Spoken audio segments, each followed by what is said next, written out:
Hello guys, welcome back to my class 12 journey day 70। आज हम लोग देखेंगे कि इशू ऑफ शेयर का जनरल एंट्री कैसे बनता है। तो इशू ऑफ शेयर का जनरल एंट्री बनाने से पहले हम लोग इशू ऑफ प्रोस्पेक्टस देखेंगे। ये कितने प्रकार के होते हैं। Issue of prospectus lump sum money और सब्सिक्वेंट मनी के रूप में होता है। लमसम मनी में क्या होता है, ये एक सिंगल इंस्टॉलमेंट होता है जिसमें एक बार पेमेंट होता है। जब तुम शेयर लेगा तो तुम पूरा पेमेंट एक ही बार कर कर तुम पूरा शेयर ले सकता है। बट सब्सिक्वेंट इंस्टॉलमेंट में क्या होता है, इसमें टुकड़ों में तुम शेयर ले सकता है। जैसे कि इसमें टुकड़ा मैक्सिमम 5 होते हैं और पांचों का नाम अलग अलग होता है। पहला होता है एप्लीकेशन, दूसरा होता है अलॉटमेंट, तीसरा फर्स्ट कॉल, सेकंड कॉल, फिर थर्ड कॉल और फाइनल। यह टुकड़ा कम भी हो सकता है बट ज्यादा नहीं होगा। 5 से ज्यादा कभी नहीं होगा। तो 5 से कम हो सकता है, 4 कॉल हो जाएगा, 2 कॉल हो जाएगा, अलॉटमेंट तक हो जाएगा। एप्लीकेशन नहीं होगा क्योंकि एप्लीकेशन होगा तो डायरेक्ट लमसम मनी में चला जाएगा। सुनो, first call, second call, third call, इसमें फाइनल कॉल जुड़ता है। यहाँ अगर एक पे हमको लेना है यानी कि एप्लीकेशन अलॉटमेंट, तो अलॉटमेंट में ही फाइनल कॉल तुम्हारा हो जाएगा। बोर्ड ऑफ डायरेक्टर तुम्हें डायरेक्ट पैसा देगा। अब समझो कि जो टुकड़ा तुमने दिया उनका क्या पार्ट होता है। ऐसे कि तुमने फर्स्ट इंस्टॉलमेंट दिया जब तुमने पेमेंट पहले किया, इशू और शेयर लेने से पहले, तो तुम उसे कहेगा एप्लीकेशन, एप्लीकेशन कहेगा। और जब फिर से कंपनी पैसा मांगेगी, और ये एक बात याद रखना, जब कंपनी पैसा मांगती है तभी तुम पैसा दोगे। कितने दिन के अंदर? तो 14 दिन के अंदर। और कंपनी कब कब पैसा मांगेगी? तो 1 महीना मिनिमम होने के बाद, जब तुमने पैसा दिया। और फिर दूसरी बार जब कंपनी पैसा मांगेगी तो उसे हम कहेंगे अलॉटमेंट। और तीसरी बार जब मांगेगी तो उसे कहेंगे कॉल, फर्स्ट कॉल। और तीसरी बार चौथी बार मांगेगी तो second call, third call, fourth call, as well as ऐसे लिख सकते हैं। तो उसे ही हम जनरल एंट्री के रूप में दिखाते हैं आपको। सुनो, इसमें क्या क्वेश्चन दिया हुआ है। Raman limited has issued 10% 40,000 preference share as to is the amount of the payable as under. इसमें प्रेफरेंस दिया हुआ है, तो प्रेफरेंस हमने बताया था ना, सिर्फ वैसा ही होगा, बस इसको टुकड़े में बांट दिया और इसको जनरल एंट्री बनाने से पहले इसके अंदर प्रेफरेंस जोड़ देंगे। तो जोड़ते हैं। तो पहले एप्लीकेशन कैसे बनेगा। तो एप्लीकेशन बनेगा बैंक से, bank account DR to preference share allotment account, share application account. क्या इसका निरेशन लिखेंगे तो being share application preference share application account money receive. कितने से? इसमें 40,000 है ना, तो 40,000 इंटू 5 कितना होगा? 40,000 गुने 5 यानी कि 2 लाख।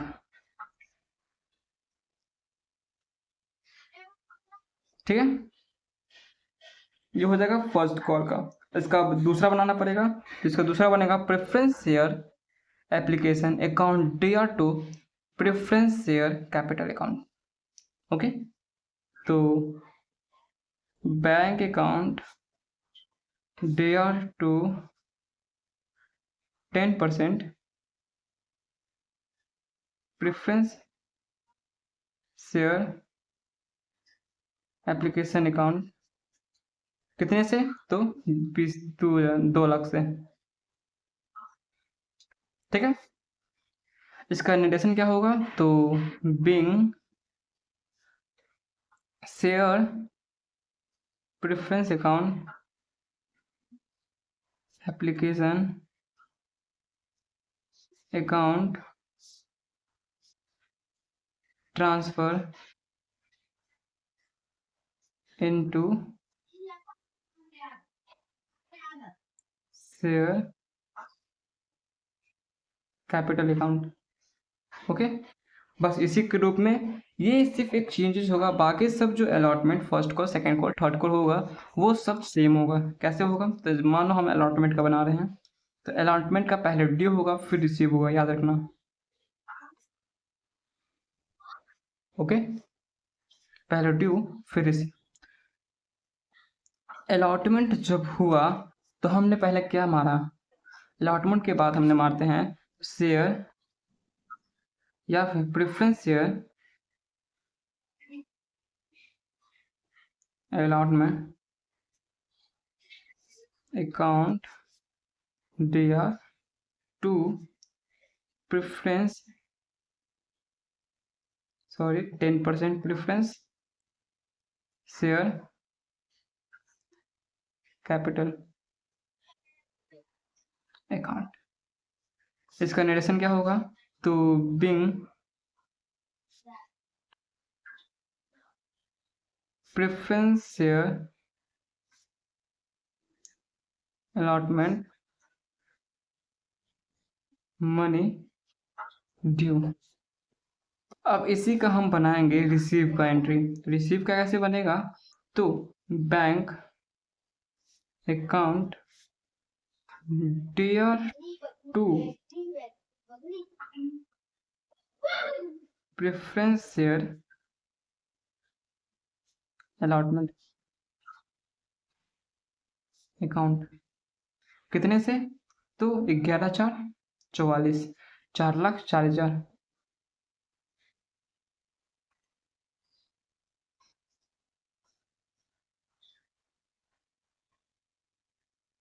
ओके, इसका निरेशन होगा being preference share allotment money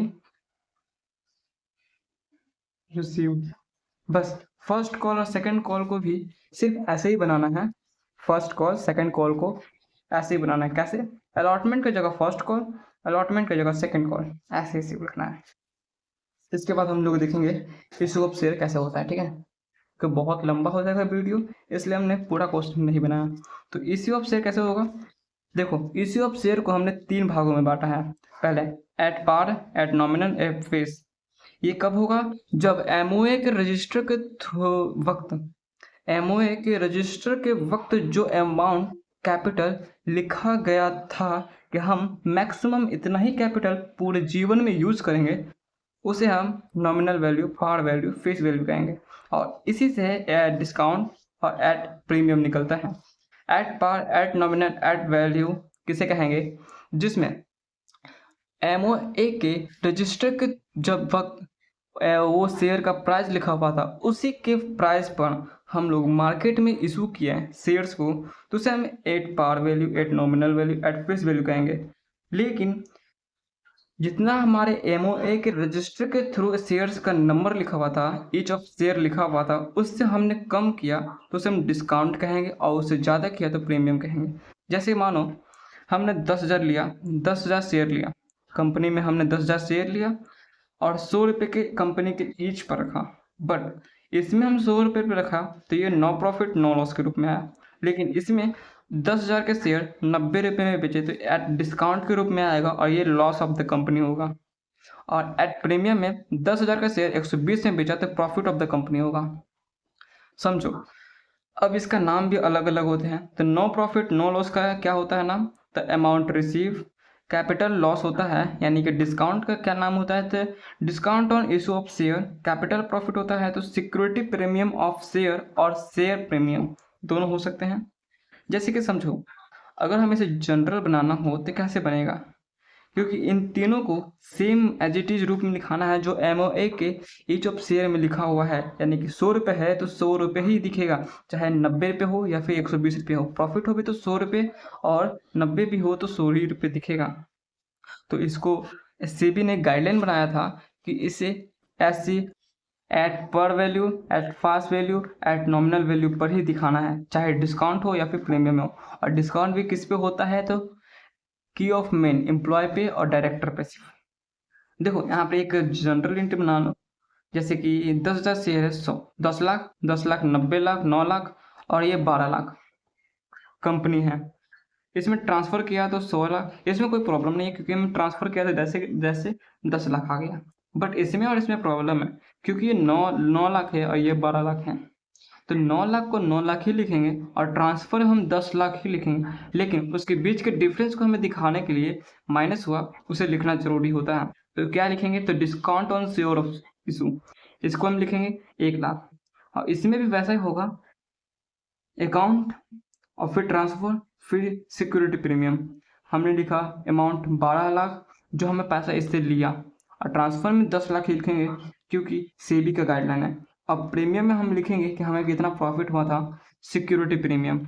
बस इतना ही है, आज के लिए इतना ही। कल देखते हैं ये इशू ऑफ शेयर का क्या क्या जनरल एंट्री बनता है। तब तक के लिए थैंक यू, धन्यवाद।